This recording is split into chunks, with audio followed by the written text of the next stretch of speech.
one can actually run, and it is a 222 Scout car. This is a German vehicle, and it was predominantly used mostly in Europe, but also sent to Africa for a scout unit. I'm just going to pretty much get a tank chassis and stick a gun in it, and it worked perfectly. As you can see, if you compare the height of it to a tank, it is a very low silhouette. So all they had to do is, stick a bunch of shrubs on it, make this thing poke out, and as the Allied convoys move ahead, they just stick this thing at the rear end of a tank, shoot the gun, there you go, dead tank. This is a Scud B, designed in the 1960s, didn't hit major production until 1970s. Do you guys know the V1, V2 rockets that Germany used in World War II? Same technology behind this thing. Now these things, they look threatening, they could carry a nuclear biological warhead, but not accurate at all. For instance, during the war in the 70s between Egypt and Israel, yes, there was a general that wanted to stop Israel forces from crossing a bridge. So they set up these things and they fired on the bridge. Israel forces had no idea that Egypt had fired these missiles until they found the craters 20 miles away from the target. So just an example of how inaccurate these things are. During the Israeli war time period, the Israel IDF, or the Israel Defense Force, thought more guns equal better. And you can kind of see it when you put 350 caliber machine guns and 2 30 caliber machine guns. You're kind of sending a message to the enemy, we're going to screw you over. But as you can see, this is a modified American. You can actually get into it. Yeah, so if any of you want to hop on in and move a 50 caliber around, there you go. There you go. You're more than welcome. Hey, don't pull the trigger. You're strong enough over your daddy or the other. There you go. Yeah. No problem. The U.S. Army would, British had a Palms IRA. This was actually laid out specifically as a command vehicle, so essentially one of these would command multiple other people, other troops, or other vehicles to put down the. So what they came out with is this is actually a mine plow. So right now it's in the upward motion, so the tank can move around. But when it encounters a minefield, you drop this into the ground so that this is all is the ground. Everything underneath is digging up everything. And it would dig up the mines and blow them up in front of the tank. So it's like essentially like a set of claws that would essentially dig through the ground, detonate the mines, and take care of that, and take care of those issues. just for a second, if you look at the size of this vehicle, it's big. It's a very big vehicle. Now, a lot of people might be wondering, now who the hell would use something this big? Well, the U.S. Army apparently. Now, the U.S. Army made this tank specifically for another tank, which you'll see over in the back, to counter that vehicle.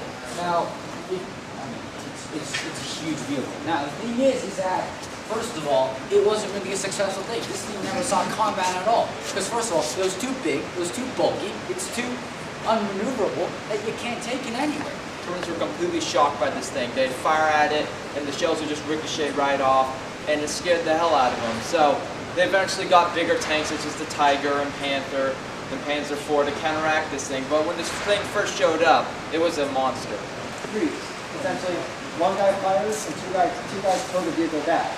Because this is just an accident. Essentially, this is just the problem of having a big gun and a small vehicle. This vehicle, now they stepped it up from being able to reverse. They added two drivers, one to go forward and then one to go back.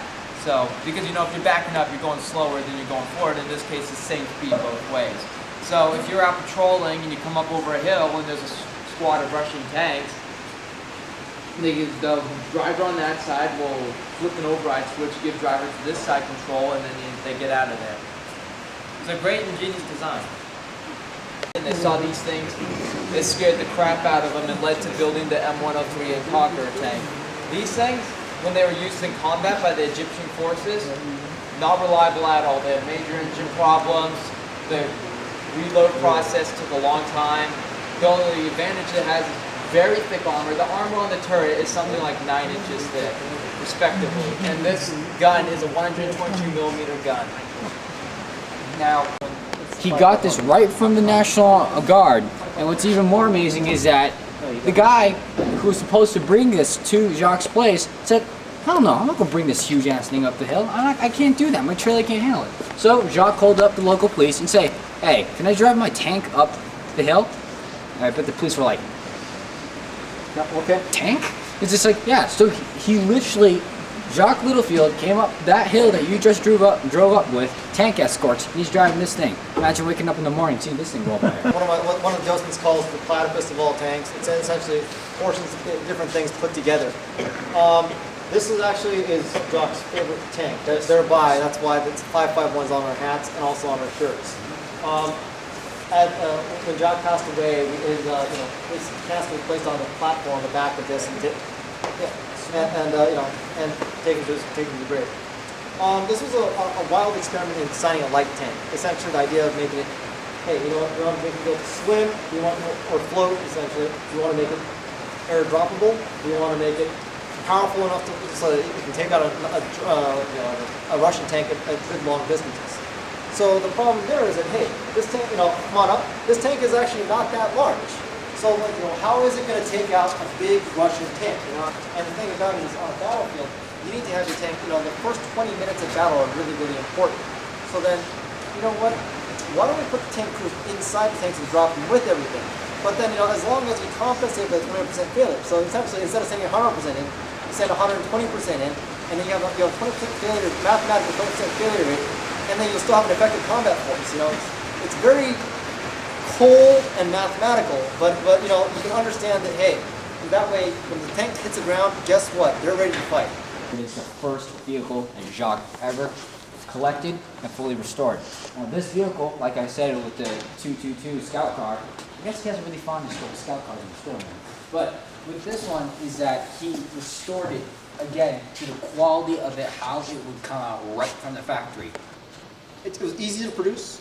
It was relatively fast. It could move around a lot, and it was easy to work on. Good example, right here, it's transmission. Yeah. This transmission can be unbolted, taken out of the vehicle, and replaced in 4 hours. You're not going to come against the Americans. You'll be fine. We're not going to encounter them. So you landed in Normandy. You got up the beaches. Look at this one. This is even more gunpowder. I guess the Germans like putting a lot of gunpowder in these things, but they put a lot of gunpowder on this thing. Now, if you look at the length of this gun, this is a Super 75. That's what it's known as, because it is a very powerful gun. This thing and its gun power, the power of this almost is the same power as an 88 Frozen Lake. And this thing weighs 40 tons. I don't think a Frozen Lake will be able to hold it. So all the tanks fell through. 2 tanks had their turrets taken out. This one was at the bottom of the lake for many years until it was found again by some Polish scrap merchant. Tank is pretty much seen combat everywhere. Right now they're mostly used in the Middle East and in Africa. You probably saw a few of these on TV. There are a few of these used by the Libya forces right now. The Gaddafi's forces are using these. Great all-around tank. It's considered one of the first main battle tanks that tried to implement all the 3 great major things of a tank: mobility, firepower, and protection. This is an effective tank. This would have taken out. This could take out. This is essentially could go toe to toe with anything the Germans had. They took out 2 Tigers as well. So that's what I'm doing. So the main problem with this is that it's too heavy. The United States went into the Gulf War. This was essentially the core of the Republican Guard. This was the best tank that the Iraqis had. Actually, this is the best tank that a lot of countries had and still have. Obviously, the M1 Abrams took out a lot of these. They blew up, the armor was weak and everything like that. And number one, it takes them forever to get in and forever to get out. But number two, there's just no way that I actually fit with the hatch closed. So what's interesting about it is that we started off talking about anti-tank weapons, the RPG, bazookas, and that kind of stuff. This huge tank here was taken out by a small RPG. If you follow me, I'll show you the hole. Essentially where one guy had an RPG, hit the engine, destroyed the transmission, destroyed the engine, pretty much made this thing useless. Personnel carrier, got a room in the bottom. Actually, both of these vehicles, the model of the this vehicle is still used.